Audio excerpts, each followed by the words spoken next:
من جاء بالحسنة فله خير منها ومن جاء بالسيئة فلا يجزى الذين عملوا السيئات إلا ما كانوا يعملون إن الذي فرض عليك القرآن لرادك إلى معاد قل ربي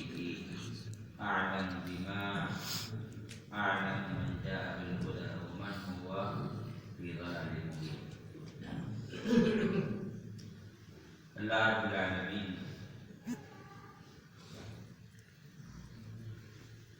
اس سے قبل کی آیت میں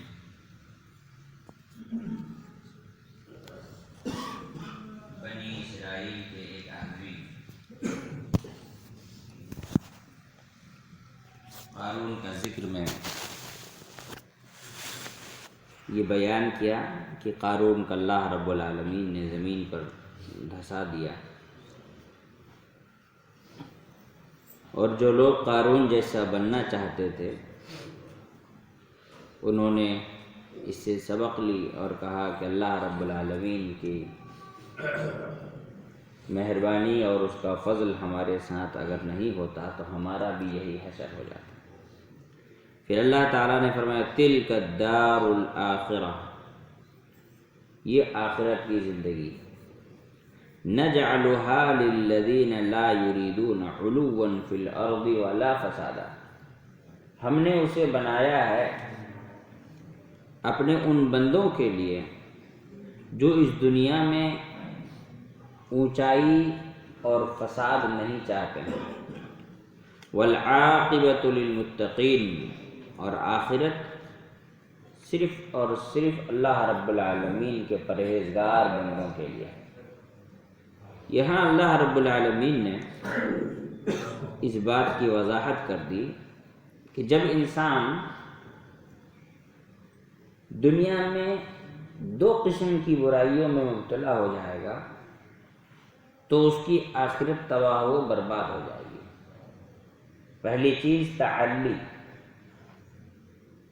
خود بڑائی، تکبر، غرور، اور دوسری چیز ہے فساد فی الارض، زمین پر فساد مچانا، ظلم و زیادتی، لڑائی جھگڑے لگانا، کسی کو مارنا پیٹنا، گالی دینا، کسی کی توہین کرنا، کسی کو بے عزت کرنا، اپنے مقابلے میں تمام لوگوں کو حقیر، فقیر، لا یعنی اور نہایت ہی بیکار کا تصور کرنا۔ جب انسان اس قسم کی حرکتوں میں مبتلا ہو جائے گا تو اس کی آخرت تباہ و برباد ہو جائے گی۔ لیکن اگر یہ دونوں خرابی اس کے اندر نہیں پائی جاتی ہے اور وہ شرک نہیں کرتا ہے، بدعات نہیں کرتا ہے، توحید و سنت پر قائم رہتا ہے، تو آخرت میں اللہ تعالیٰ اسے اونچا مقام عطا کرے گا۔ اسی لیے اللہ تعالیٰ نے فرمایا تلک الدار الآخرۃ نجعلها للذین لا یریدون علوا فی الارض ولا فسادا، یہ آخرت کی زندگی ہم نے اسے بنایا ہے ان لوگوں کے لیے جو دنیا میں تعلی یعنی علو، تکبر و غرور اور فساد سے بچتے ہیں، فساد نہیں مچاتے ہیں، تکبر و غرور نہیں کرتے ہیں، یا یہ ساری چیزیں پسند نہیں کرتے ہیں۔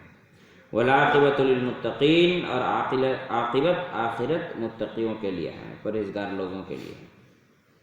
متقی پرہیزگار، اللہ رب العالمین کی نافرمانی سے پرہیز کرنے والا، اللہ رب العالمین کے گناہوں عذاب سے بچنے کی کوشش کرنے والا، گناہوں سے بچنے کی کوشش کرنے والا انسان پرہیزگار ہے۔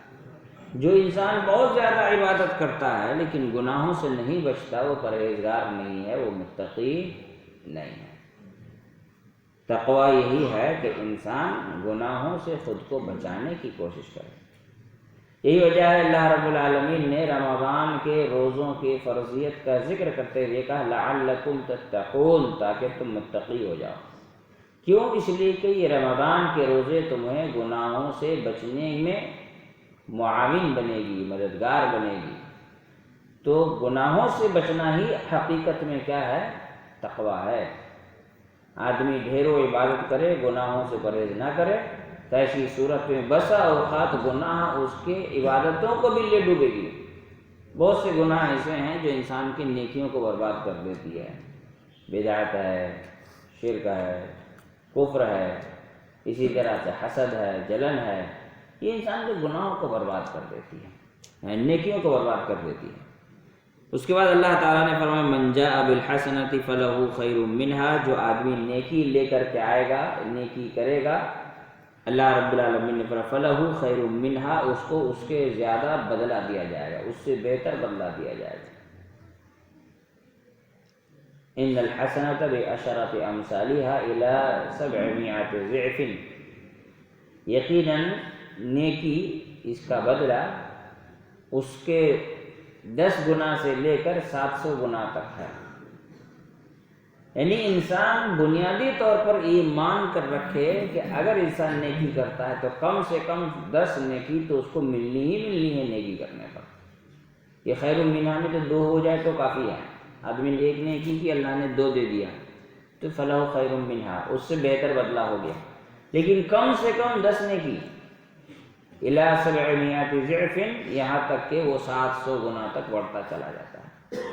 پھر اللہ تعالیٰ ایک دوسری جگہ قرآن مجید میں شاید فرماتا ہے واللہ یضاعف لمن یشاء، پھر اس کا خلوص، اس کا تقوی، اس کے عبادت سے محبت، اللہ سے محبت، اس کی لگن اور اس نیکی کو کرنے کی تڑپ اور اس کی جستجو اور یہ سارے جذبات جب اس کے ساتھ ڈھیروں مل جاتے ہیں تو پھر اس کی انتہا ختم ہو جاتی ہے۔ وہ کتنا زیادہ اجر و ثواب انسان پاتا ہے، اس کی کوئی گنتی انسان کو معلوم ہی نہیں ہے۔ پھر اسی لیے اللہ تعالیٰ نے فرمایا من جاء بالحسنۃ فلہ خیر منہا، جو نیکی لے کر آئے گا اس کے لیے اس سے بہتر بدلہ ہے۔